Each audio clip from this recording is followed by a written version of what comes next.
Greetings and welcome back to Switch to Linux. Very late notice, very late start, and yeah, all sorts of other fun stuff. I've had a kind of a crazy day, and I had forgotten I wanted to go ahead and put up the announcement about the Christian live stream tonight, which I'm going to do at 9:30 instead of 9 o'clock. So I have time to throw some chicken in the oven while I'm doing it. So greetings everybody. Let's see, let me transfer that over there. Alright, KO2610 is first tier, probably because I didn't announce this one. Huh. Probably might be a good assumption. I'm probably going to live stream on Thursdays going forward now too. It's actually a ton easier for my day. We may not have quite as much Linuxy stuff or more off the cuff, but you know, it just gets to the point to where I have so many work projects going throughout the day these days that this is like prepping for something else just doesn't work always well. Libre Secure, greetings. Keegan, how are you? James Miller, hello. LJ, greetings. Gail, hello there. Activate PG, hello. I almost said Activate PC. Oh boy, what is this? Windows? How to activate my computer? WT, morning or evening or whatever. It is evening where I am. Who knows where it is where all of you are? I'm trying to get Manjaro on my main machine. Sweet. I really enjoyed my Manjaro budgie. I wish I would have saved a copy of that. If there's any one distro I wish I would have saved, it would have been that one. Amazingly awkward. Hello there. Joe A. Greetings. Just in time. Awesome. All right. So I think what I just wanted to do today is I was just looking at the various types of things that I could do, and I think what I'm going to do is just kind of say, I'm just going to have a look at some of the applications that I might use to do an ebook. Specifically, we're just going to have a quick look at Sigil and go from there. And I should have brought a manuscript on board, but I did not actually do that. Where'd the ebook go? Oh boy. Oh, there it is. It's right in the middle of my desktop. I was going to open up an ebook and just kind of show you some of the things how Sigil works. I've just been having some conversations with some people, and Kitty wanted to come up and say hi.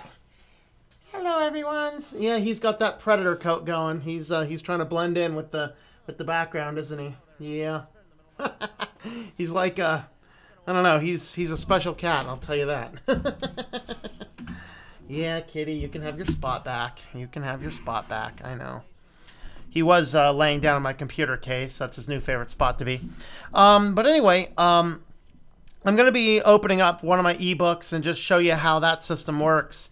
If you know anything about web design or web development, just the very basics, then you'll be very good at building and producing an ebook. So if you've been thinking about doing an ebook, you don't even have to do a print book in order to do it. In fact, if you just have an ebook manuscript, doing it out in that format is, you know, it's nice. It works in our modern age where a lot of people read ebooks. You know, it's just as good. So we'll talk a little bit about that, and I'll take any other questions on ebook stuff. Of course, we're going to be looking at just one of the books that I have. We're not going to be doing one of the new ones or whatever else. I'll probably do more comprehensive stuff when I'm actually producing one.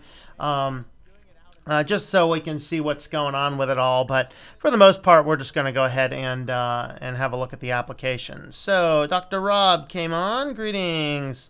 Super Saiyan CG. Yes. Is that your Super Saiyan form? Yeah. You going to Dragon Ball Z my face?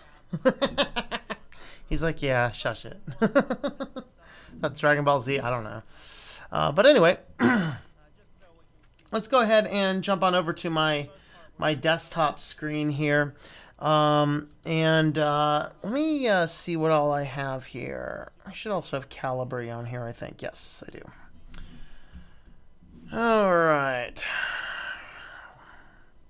Not sure I've loaded the application on this system or not. All right, good enough. All right, so we're gonna go ahead. Let me move me over here. I'm gonna move me. There we are. All right, I am now moved. All right, so here we have our, I have this set up in Calibri. Now, when I'm actually doing ebooks, I bounce things back and forth between Calibri and Sigil. Sigil is actually the application that you'd use for more of your advanced stuff, but there's some things that Calibri does with their ebook editor that is just infinitely easier. And of course, I have on this one here, I have both my books listed.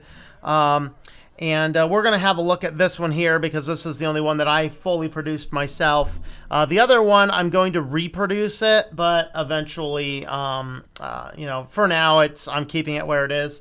I really need to reproduce it because royalties are way too low with the publisher it's with right now. So, and I can do my own publishing, so why not do that? So what we're going to do is first inside of Calibri. So we're in Calibri here, which is a ebook manager. So this actually has a front end and it also has a server mode. My actual network in the house actually has a Calibri server attached to it as well. And what I do is I run a cron job every 10 minutes. It looks for anything I've added into the, it's called a to-add file in my network. And then anything that appears in there, it will automatically add it to my Calibri library, so then any device on my network can log into the Calibri server and download the ebooks to whatever e-reader happens to be on there. But Calibri is more than just a manager. You can actually edit some of the data. So if you want to edit the metadata, this is of course all of the data that the ebook reader reads, kind of like the ID tag in an MP3 might be more familiar, but it's the same sort of thing. So you have your title, you have your author, you can do series, you can do numbers, and then the rating, what are your tags, IDs, I have my ISBN numbers listed for IDs, publication date, published date. I'm not sure why that says June. I know I published it October, so not June, but oh well. Publisher listed. So you can actually do all that, and then there's actually, you can leave some comments in there as well. You also have the ability, if you happen to have an ebook and you need to make a different format, Calibri will actually take any ebook format and convert them to any other format. So you can go ahead and click on this, and I'm not sure what I have in here. It looks like I just have the single format in this. I actually have, this is the EPUB. I also have a Mobi, which is what you'd use for an Amazon, things like that. Now, when you buy one of these things directly from me, you get a zip package that has I think it has the EPUB and the Mobi in it, because those two combinations will work on any e-reader. There's a few other formats out there as well. But you can actually make any adjustments to the metadata there. But you can also, here's your converting books. You also, though, have the ability to edit an ebook. So right-click and edit. And right-clicking and editing your ebook, what you see in here is over here, you see all of these on the far left. I'm sorry, over here, yeah, far left column, you will see a list which has all of the HTML documents. In general, what you do best practice is every chapter is its own document. So if I come over here and click on this, every chapter is its own document. And then you'll see that these guys are blue. This is simply in fact, all an ebook really is just a contained web design document. And so all I have in here is just a lot of different links to go back and forth. Of course, we have images. You will also see that there are style sheets. So I have a style sheet for chapters, which are called up here. You can see my reference to my chapter style sheet. On my title page, you'll see that I have a reference to my title style sheet, and then my copyright page, I have the copyright one. So that's kind of what we have, is we have the ability, it's simply a series of HTML pages. Now, the reason you break them up into smaller chapters is some ebook readers will navigate a whole lot faster, especially if you have a lower end reader, it will navigate a whole lot faster. The book will just work better if you have it broken down into a lot of smaller documents rather than that. The other thing, though, you want to do is, particularly if you write it in like Word or even LibreOffice and export it, there will bring a lot of excess code. So actually, sometimes what I'll do is I'll take my text directly from there. I will export it in just a raw text format, chapter for chapter, and then import that into the e-reader, and that way it gets rid of all styling. It's a lot easier to build your styles up from scratch than it is to try and navigate through and edit out all of the excess stuff. Particularly Word brings with it a ton of excess code. LibreOffice brings some code, just not an excessive amount. You'll see I have an image here. Formatting, getting the images of the right size can be a little bit of a challenge. And you just kind of got to balance out what it is. The other thing, though, you should have done, my other book does this, that I should have done is on my title page in here. And the reason is I actually could have saved money on this font if this font was only used here. So I had to buy 3 font licenses. One of them is this one here, which is called Sketch Block, which I had to buy a print license and an e-license for it. This one down here is called Orator Standard. This is an Adobe font. An Adobe font comes with the print and the ebook versions built into it, so you only need one. The licenses cost more, but you do only need the one. And then there's another one that I only bought the print because the font only appears on the cover. If the font is embedded in a document, so what you'll see is down here in my fonts, you'll see these 2 fonts, Orator Standard down here and Sketch Block Bold. These 2 fonts, in order to legally embed this into the document, you have to buy an ebook font license. Adobe comes with it. Sketch Block, it was a separate font license. So that enables me to actually have text that is calling the fonts with a font face attribute. All right. If you're just talking about what's on the cover, if I'm just using the fonts on the cover and one of these ones down here is a different one that is only on the print on the cover. And so that's kind of what you do with your fonts. And let's see, so there's some miscellaneous. This is the table of contents. Now, when it comes to building your table of contents and building some of the text and building your anchors and things like that, Calibri becomes very difficult to use. So the program that I use for that is called Sigil or Sigil. I'm not sure exactly how you pronounce this. So this application here is specifically designed to build your ebooks. Hey, kitty, you trying to go? All right, kitty wants to go. I think he's going to go slay somebody with his awesome predator skills. So we're going to go ahead and open that same ebook, which is right here. We're going to open it. So now, once again, you will see your title pages, descriptions, etc. Here's my table of contents page. This, again, is a whole lot easier to build inside of Sigil than it is to build inside of Calibri. We have the ability to just do the basic text editor. You could, in theory, write the whole book in here. But you also have the code editor, so you can see what the code looks like. Once again, if you are familiar with web design, this is easy stuff. Oh, it's just div tags with some style sheets in here and maybe some styles specifically on a style sheet. So that's kind of what, for me, it's really easy to do. And then, of course, each chapter here, so this is one whole chapter, does not look like a ton of text, but it actually ends up being several chapters or several pages in the chapter. I don't know, like 5 or 10, or I think 7 to 10 pages, I think, is this chapter.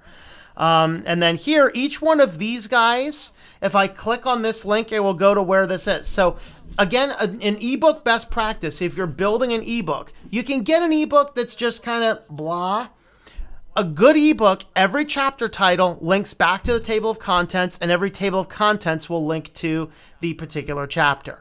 And so that's what you want to do. You also, though, have the ability to, if there are any endnotes, any references. So I think that's my notes. So all of these notes actually tie directly into the chapter. So section 13 is an apologetic. It's a more heavily researched chapter of this book. So what you'll see in here is that there are some footnotes. So you'll see that what these footnotes are, the footnotes will click down into your footnote, but they're also linked with another special notation indicating it's a footnote. Let me find it in the code. It sees that it's an end note here, and seeing that it is an end note, this is what enables it to pop up in the text. So it will pop up and give you the note without having to move back and forth. And then, of course, all of my end notes, the same thing. The note in the chapter goes to the note in the book. The note in the book goes back to the note in the chapter. So you make sure that you're cross-referencing all of your links back. It's actually pretty fast and easy to do when you're putting everything together. But that's just kind of the basics as to how the format is. And then we'll go back over to the comments, and then through the comments, then we'll go in and answer any questions about how to do these, and then just talk about a little bit about how to do some of the adjustments here.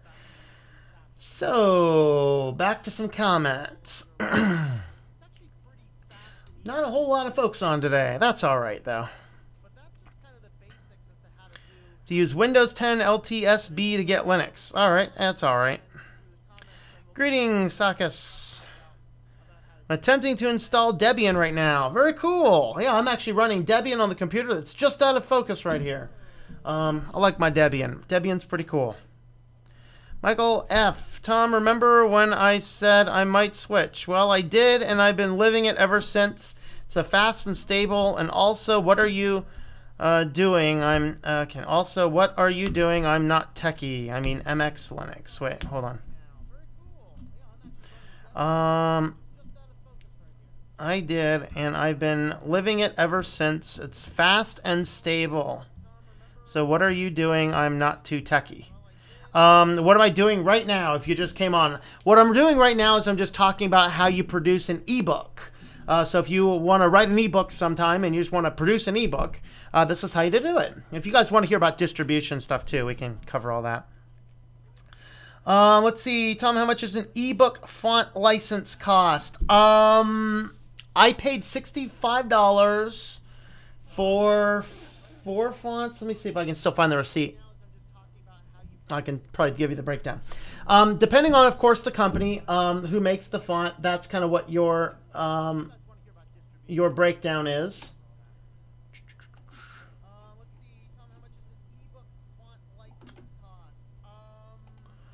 Okay. All right. So here's my breakdown of my font licenses. DinFun Pro Plain, which is the one that I only used on the cover. So being is that it's simply put on a cover and printed on a cover, you only need what is called a desktop license. That license was $10. These are all dependent on who the company comes from. Orator Standard, that is an Adobe product.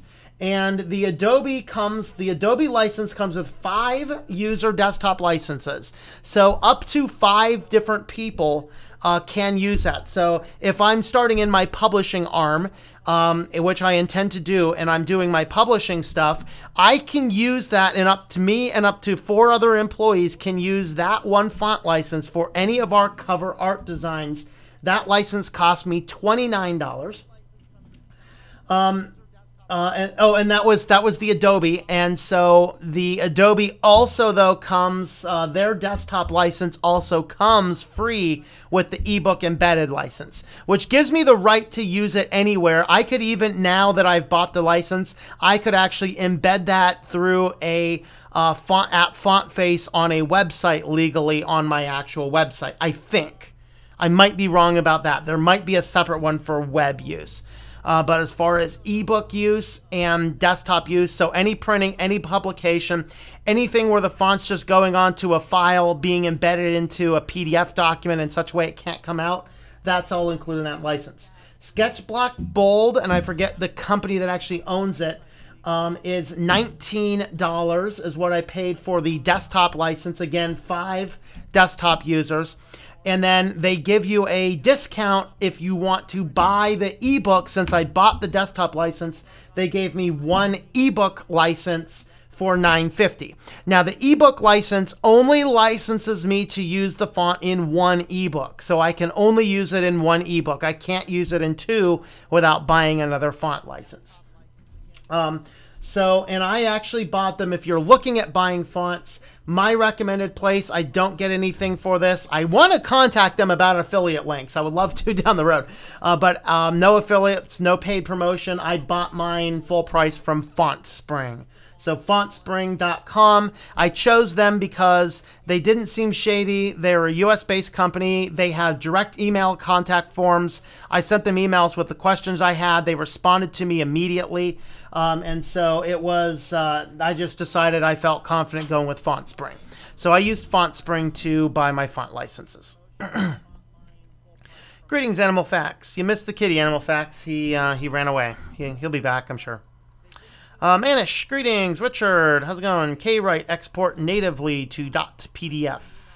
Yeah, a lot of your Linux applications do. I've never used Kwrite, though. That's kind of neat. Well, relaunch my old business if it's easy enough. Your chat messages are now saved and may be seen by viewers who watch the recording. of the stream. Yep. $45. Yeah, I paid $67.50 is what my total bill was. 3 fonts. One of them was just print. One of them was all inclusive, and the other one was, you know, print and a single ebook. So that's what I got. It's Sigil, and you can find it in most repos. I'm running Linux Mint. It's right in the Linux Mint repos.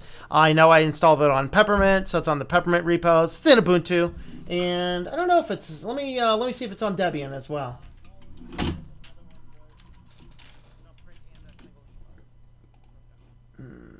Okay.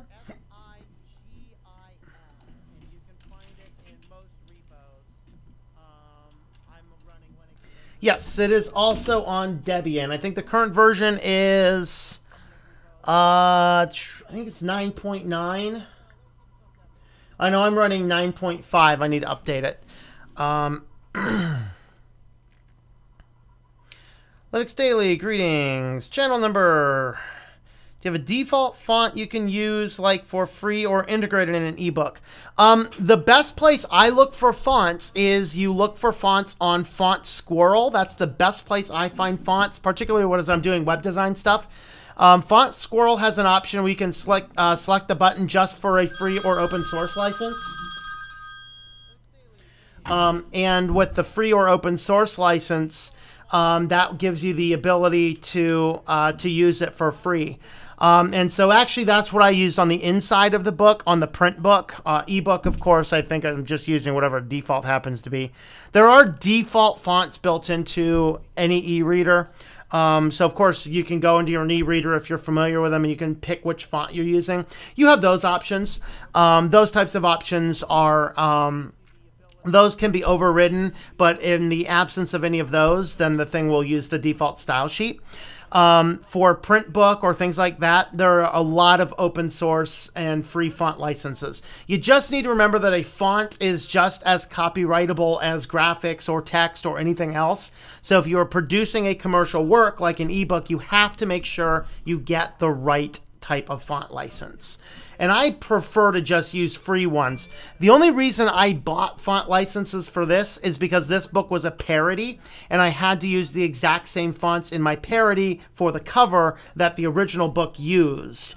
And so also I used Font Spring, Font Squirrel. All of those guys will have the ability to reverse engineer what a font is. So that's how I figured out what the font was. I scanned in a copy of the original book, cropped out a few letters, uploaded it into the system. It told me what the font most likely was. That's how I found out what the fonts all were. So that's kind of how that works. You can just get a free font license for that. Are you able to install diagrams and tables? Yes. So actually, if you look at all of my things here, what these are is just embedded images. And then you need to check wherever you're getting your books printed from, what their specifications are for images. Usually it's going to be, you usually want a compressed white background, which sounds odd, but remember that books print black and white, which means that white is the absence of ink, black is the presence of ink. And so you want white background. I think you want to set it at grayscale. I forget the exact specs for the images. I have to look them up every time I publish a new book. White background, flattened images, 72 dpi resolution. No, you need higher resolution. Usually use 300 resolution for printing. I think 150 will work for a black and white book. So that's for a book. For an ebook, ebooks are better because you can embed web links. You can embed color graphics without actually costing extra. You know, in a print book, it costs a lot extra to have a printed color image. Ebooks doesn't cost anything extra. It's just a picture. So yeah, you can embed those in. And in, you know, here in Sigil, it's just you just come up here and there's a toolbar up here for an insert a file. Of course, what you need to do is first you want to insert the file into the system. So finding the file that you want is just like that. Delete the file now. Please delete my file. I'm deleting parts of the book. I'm not saving this one. Let me just back up and before I put that there.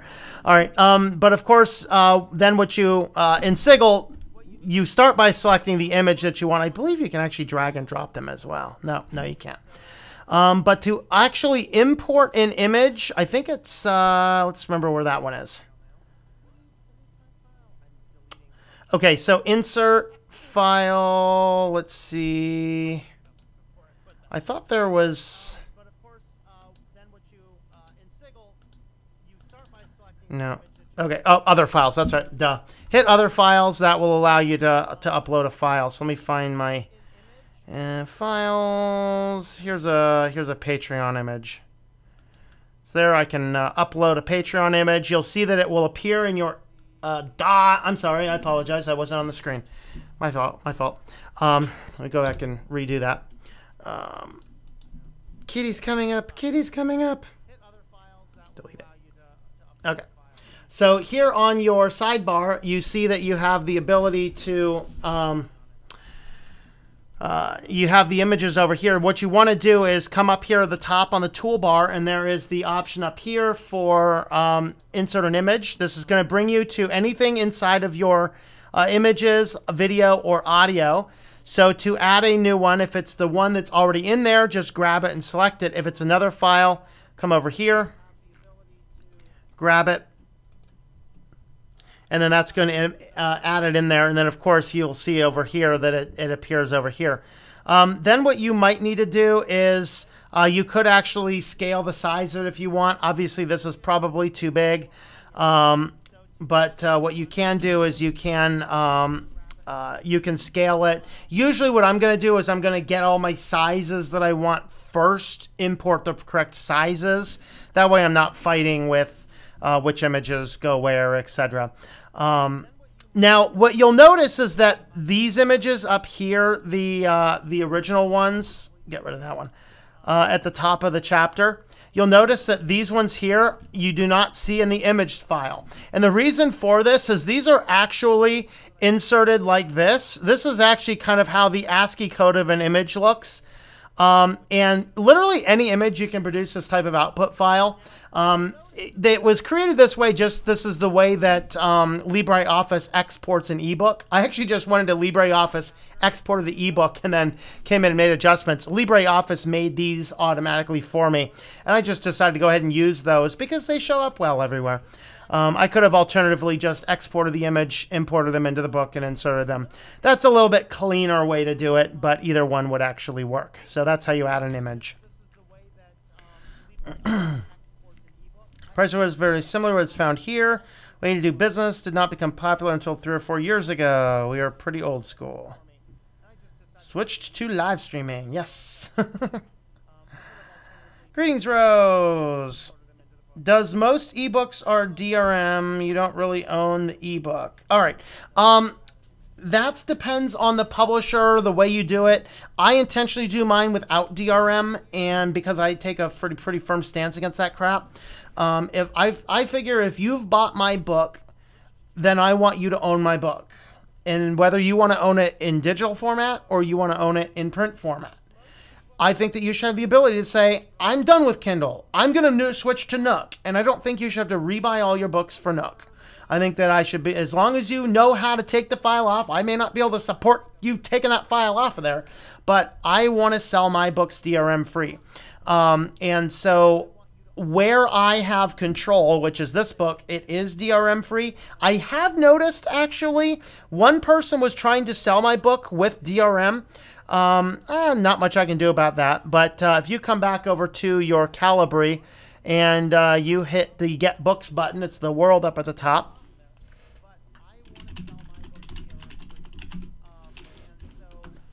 And you do your search. What you can do is you can find that you can actually sort your books by whether they have DRM or not. All right. So sorting by my DRM tag, I'm not sure why the Kindle in the ES Kindle has DRM. that might be some requirement of them. I have specifically put it on Amazon as DRM free. So here you'll see that it is DRM free. Can I just sort by the title now? Let me also add my author name in here. Hopefully that will sort me out so I don't have all of these.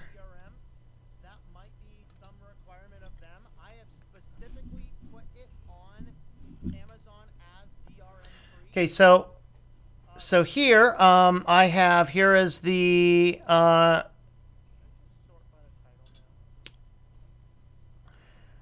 Kindle version in India, DRM free, AU, DRM free, UK, DRM free, Canada's DRM free. I have no idea why some of these are locking it. That might be a legal restriction of the country.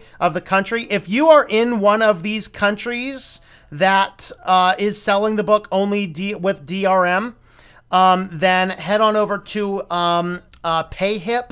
You can actually buy my books over there internationally without DRM.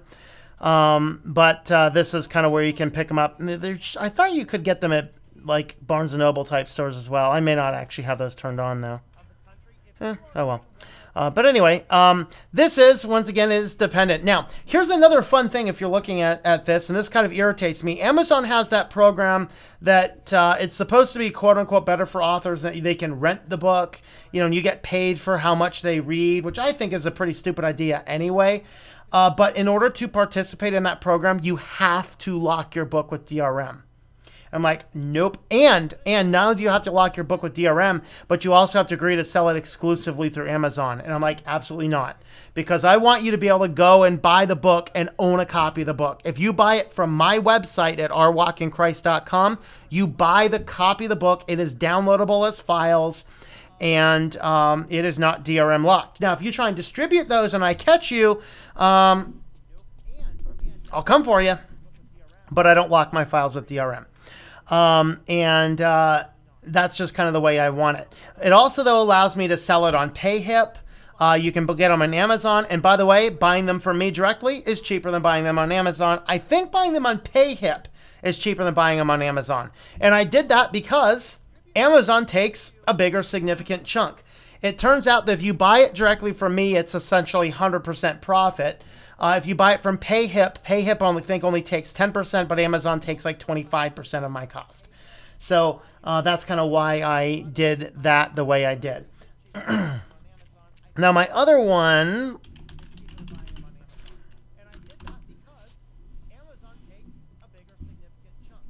my other book, I think these, and I don't have control of this one. This is one of the reasons that I want to move away from this publisher, is that they have DRM locked to the book, and I don't like that, but I don't have any control over that either.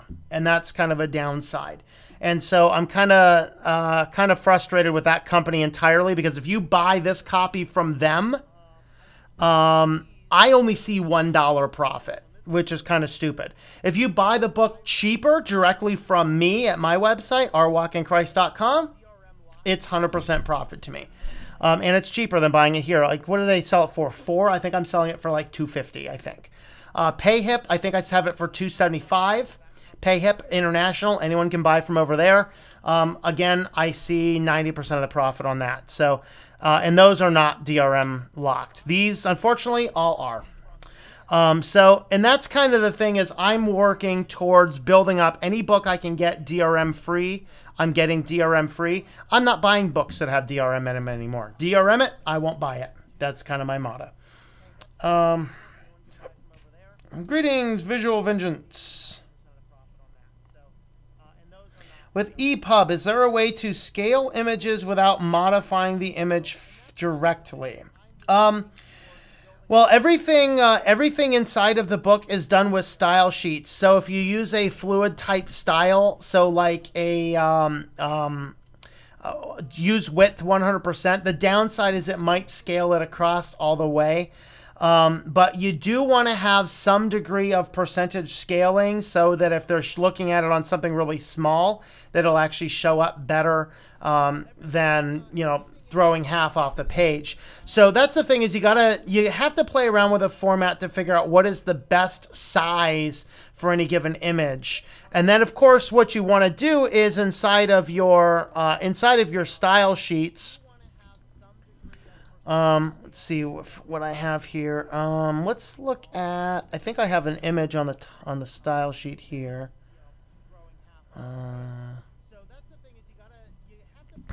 Nope.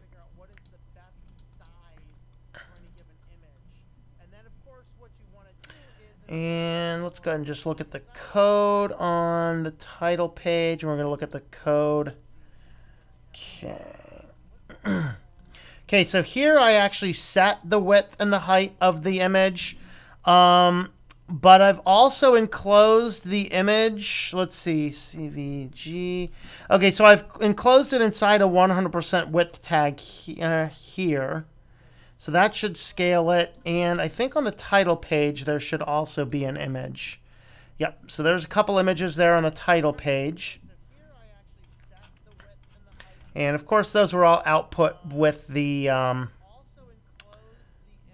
code. So I'm kind of setting those. Again, I'm setting those directly in the embedded CSS width-wise. So it looks like in general, you probably don't want to worry about it. Just make sure your sizes are okay. This size here is just fine. You're not going to find an e-reader that's too big or too small if you're going with this size here, and I just have to figure out what that size happens to be. So, yeah, scaling them, though, all you do is scaling them. Kitty's moving the camera. Scaling them, all you want to do is just use some embedded CSS. Anything that would apply to automatically or dynamically changing the width of the of an image on a website would work on an ebook. But nothing is better for the authors. Most editorial houses today get bought out by a bigger platform like Amazon. Yeah, that's I don't know. The only company I know of that it specifically also does DRM free is Macmillan. And they actually did studies, and they found that doing their studies that unlocking their books did not increase theft or piracy. So for me, I kind of take a strong stand against DRM and closed source stuff, and so that's why I choose to do that. But yeah, and nothing is better than authors, most editorial houses.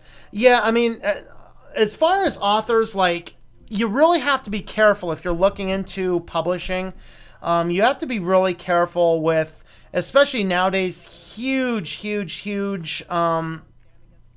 quantities of publishers. Everybody has self-publishing because everybody wants to get into the self-publishing arm. And it can be an okay thing, but oftentimes it screws the artist worse than the old musicians used to be screwed in the old production of their stuff. Where, you know, the musician would get pretty much peanuts. The publishers make all the money, and, you know, and that's just kind of the way it goes. Because that's the way it is. That's the way I feel with the current publisher I have for my first book. I mean, I got a commission check this week, $1. It was $1.04. It's like, what is that? Versus if you buy this book that we're looking at on Amazon, I see $6. Or is it's $3 if you buy it on Amazon. If you buy it directly from CreateSpace, it's $6. If you buy it directly from me, I make $6. And that's how bad that company screws over the authors. And of course, it costs an arm and a leg to actually get your thing published. So don't do that. That's why I'm working on a little publishing company so that I can take care of this stuff for myself and for other people without screwing those guys over. Hello, Isaiah. Have I tried selling the books through Barnes & Noble? It should be. I know my one is on Barnes & Noble. The other one I thought should be on Barnes & Noble. But let's have a look.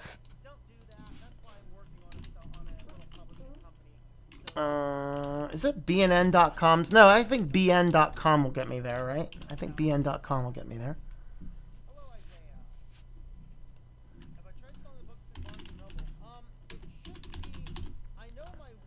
No, I don't want your crap.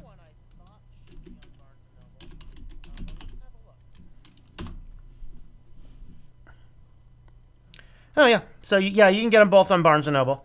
I was thinking that was the case. So here you can see you can get the Nook for $3.99, paperback for $11.95. Of course, this Nook is going to be DRM locked. And the... I don't have the ebook over there. I should look into putting the ebook on Barnes & Noble.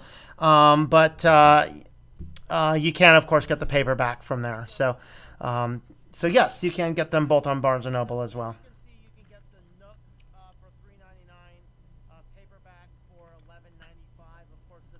Greetings, globalist is the devil. Okay, small companies and writers are doing things well, so the grim picture I described is slowly but surely fading. I'm in the process of writing my first ebook, not much of a tech guy, so wasn't looking forward to finishing the text and having to deal with the actuality. Good. Well, if you know, and I'm putting together some things to figure out costs if you want to hire someone to do it. I'm working on figuring all that stuff out. But yeah, hopefully this will help you anyway to get into some of the technical stuff. It's actually not too difficult, and I mean, like, some things will output an ebook that would work, but they're really not as optimized. What I'm doing here is kind of optimizing the books, which I'll get into in more detail at another stream where I'm actually doing one. I can actually live stream doing one, just so you can see how the process works. Also, there is a little bit of a hiccup I found in Sigil. Hopefully they fixed it in the update. But it would at times add tons of extra line spaces on things, and I have not figured out what's doing it. But it's kind of annoying. Hopefully I can see that and we can show you how to correct that in the future. Ben Lard, greetings. Pete West, howdy. Well, Pete West has been talking, so greetings.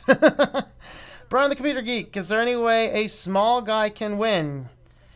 Yes. Resist the big guy. We have the ability to hide in the desert. Hide! Run for life! Hide!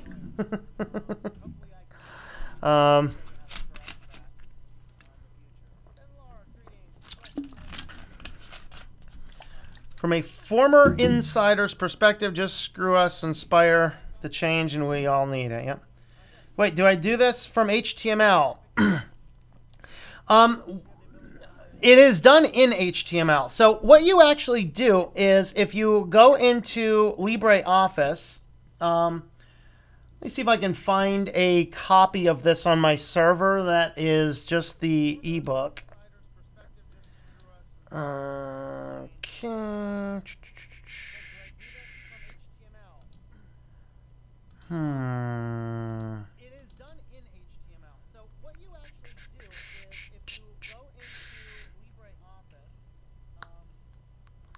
There's the old book. No.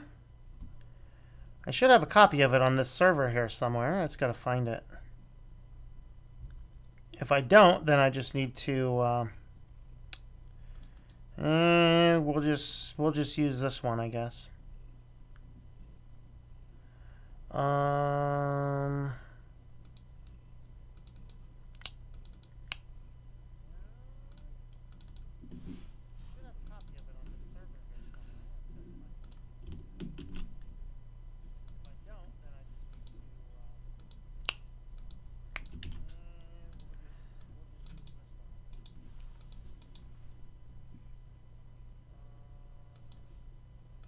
All right, so this is I did not have a copy of the manuscript in the folder I was looking in. Not sure why it's not there. It should be there somewhere. I think I just need to look for it. But anyway, this is the text of my first book, which I'm not sure why that's showing up as bold. Might be because Calibre's not installed here. But anyway, inside of LibreOffice, you can actually go ahead and export and you can hit export directly as EPUB. And this is a good start. Pick your version. Probably want to pick EPUB 3 version. The downside is this doesn't do quite as good of a job as you would like. So split method is how is it breaking your sections and chapters out. So we're just going to go ahead and do that. Let me put it right on the desktop as an EPUB. And now we'll go ahead and close this book. So, okay, so that's not it. All right, so here is the file right here. And if I right-click open with Sigil, the downside of doing this, uh-oh.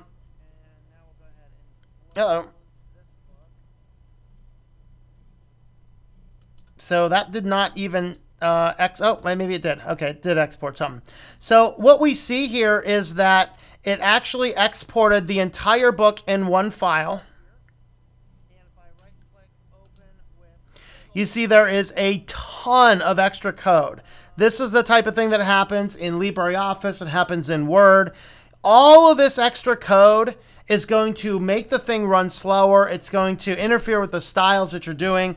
This is a giant mess. And that's the downside, is that yes, there's an ebook output form, but it doesn't actually work well. And so this is why I said at the beginning of the stream, I'm not sure if you were here or not, at the beginning of the stream I said I usually just take the raw text, export it in a raw text format, and then import, create the book from there. It's so much easier because otherwise you have to figure out how to deal with all of this excess code. And that's kind of the thing you wanna deal with. And I'm not sure Calibri is installed on this computer or not, because that does not look like the Calibri font. It's calling for Calibri, but it's actually not doing that. Let me see if I have a font manager on here. I'm just curious. No, not that fonts. Font viewer. I don't do a lot of development on this computer, so it doesn't surprise me if it's not installed. Okay, so the only Calibri I have installed is bold italics, so that's why all my Calibri is showing up like this, because that's the only font version of that I have on here. Of course, your table of contents over here, you'll see that's not working well, so you'd have to recreate the entire table of contents. Which actually I usually do from Calibri because it does it a little bit better than Sigil does, I think. I forget which one I use. I'll have to go back and check it again. But yeah, it's you do markup in HTML format, but despite LibreOffice and Microsoft Office has the same output, it does just as good of a job. It's just, I wish they'd just take it out because it doesn't do a good job. But anyway, yeah. You do use HTML. Intellectual Monk, I am doing well, thank you. Greetings, Anna Rita. Create an ebook. Isn't that just to export it as a PDF? No, absolutely not. A PDF can be read by some, not all, but some e-readers can read a PDF. In response, basically, the formatting is completely different. How it reads it, how it navigates sections. If you have a very, very well formatted PDF, it will actually run fairly well. It will not run quite as well because one thing that the PDF does is it locks the fonts. So you don't have the ability to have the customizability. You don't have the ability to very easily see it between a wide variety of different formats. So by doing it how I'm running the ebook formats, I test them across the whole spectrum of things. Apple computer, I test them on Kindles, I test them, on a variety of different things. And so, no, it's not just a PDF. There's a whole lot more to it than that. Yeah, this is LibreOffice 6. It does look very beautiful. Well, this is not LibreOffice 6. There you go. This is LibreOffice 6. Yes, this looks very beautiful. It's thinking the same, but I guess there's more to it. Yep. A dislike? Oh, yeah. I have my fair share of haters. Somebody comes by and dislikes all my videos. It's all good. Be right back. Stream for a while. Maybe end the stream and stream something else right after talking about a distro.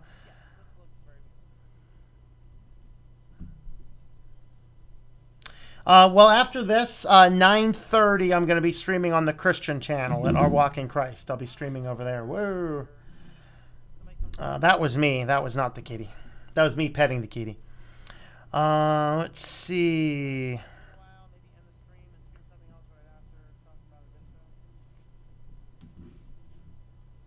I think there's nothing more than exporting properly formatted document as PDF.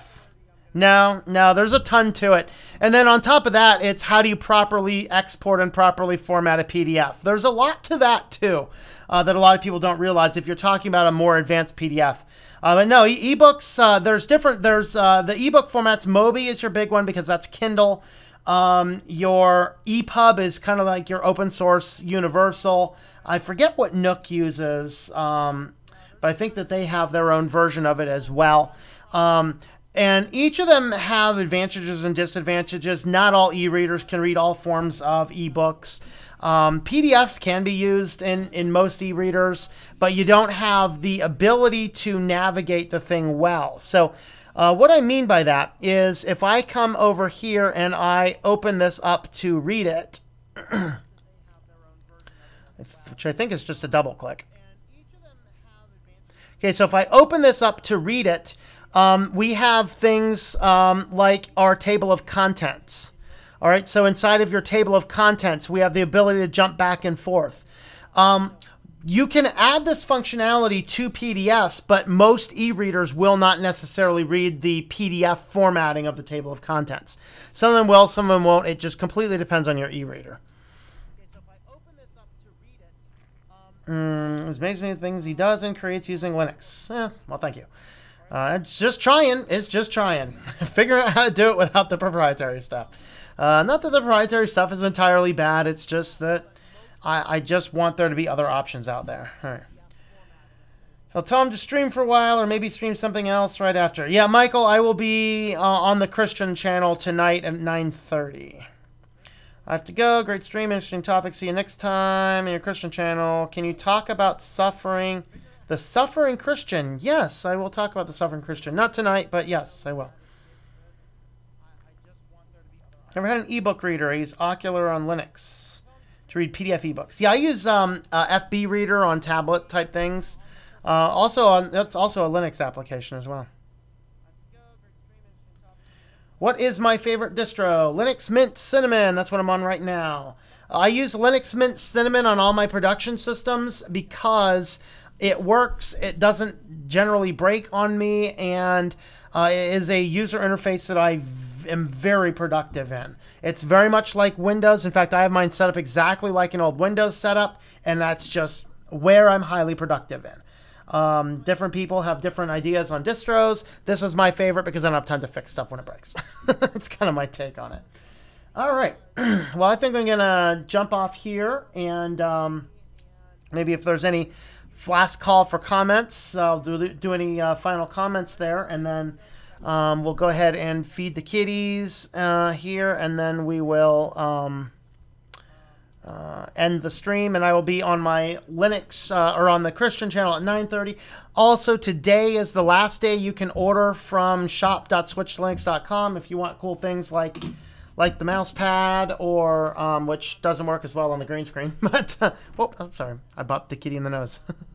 If you want to if you've been thinking about getting a mouse pad, a t-shirt, a coffee cup, anything like that, today is the last day of 15% off. I think there's also free shipping today. I placed an order. I'm gonna probably next week I'm gonna be giving away like 5 mouse pads whenever I get them in. I'm gonna be giving away some mouse pads,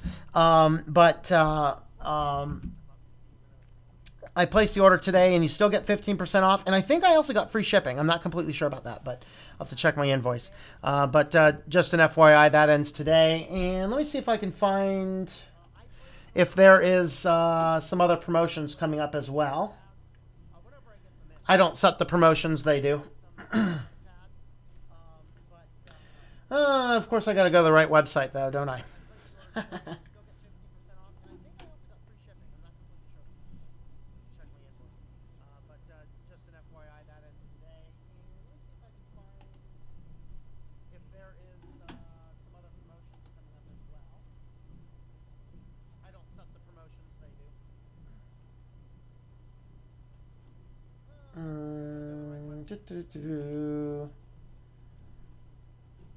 It's on here somewhere. 312 to 316, $5 off, $30 or more.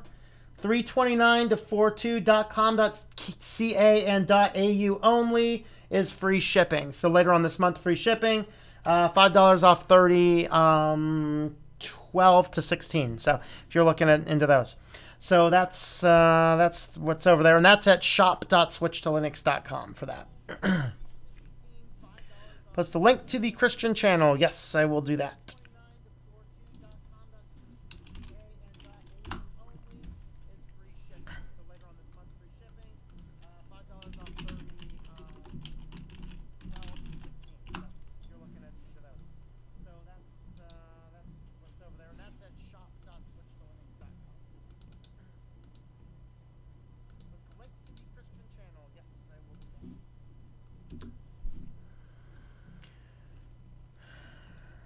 Okay. Joining on the other channel, but with less questions, as my wife told me to listen more on Untitled. Hey, I might need the questions tonight because I think what I'm going to talk about tonight, I was going to do as a daily walk, but there was too much wind today to record. And so I'm just going to do it as that and then figure out if I do something tomorrow. Ask away, though. Ask away.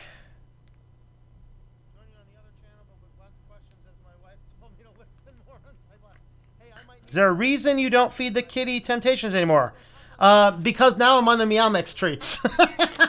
But yes, I do feed the kitty Temptations still. We are going to be ending with that, in fact. Right, kitty? He's getting all excited. Ask away, though. Ask away. Oh, kitty. Oh, kitty. You know it's coming, kitty. You know it's coming, kitty. You know it's coming. Oh, you smell? You smell? Smelling her? Oh, he's reaching in the thing. Oh, he's like, I want in there. Yeah? Oh, here you go, buddy. Yeah, one more? Oh, that's my finger. Don't eat my finger. Here, this for this camera here. This, oh, hey, that's my finger. Are they finger looking good? Are they finger looking good? Are they? Oh, their finger looking good, aren't they?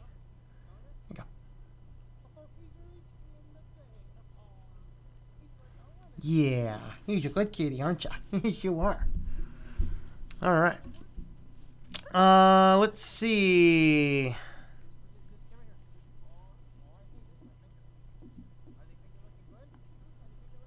Okay, yep, so we're going to be streaming at 9:30 over there. It's a little later than I usually do. I mean, I could probably actually bump that down to like 9. I could probably even bump that down to 9. I thought this video would go a whole lot longer, so I think what I might do, yeah, I'll just keep it at 9:30. You guys are prepped for that. I'll keep it at 9:30 so that I can go and get some other things done in between then. So, all right, thanks for watching, folks. And once again, all the different places that you can help support this cute little kitty are at, if I can find my websites, switchtolinux.com is the main website, /support to learn all the ways you can help support us. And the shop is at shop.switchtolinux.com. That will redirect you to my store page directly on Spreadshirt. So thanks for watching, and I hope that you enjoy petting a kitty.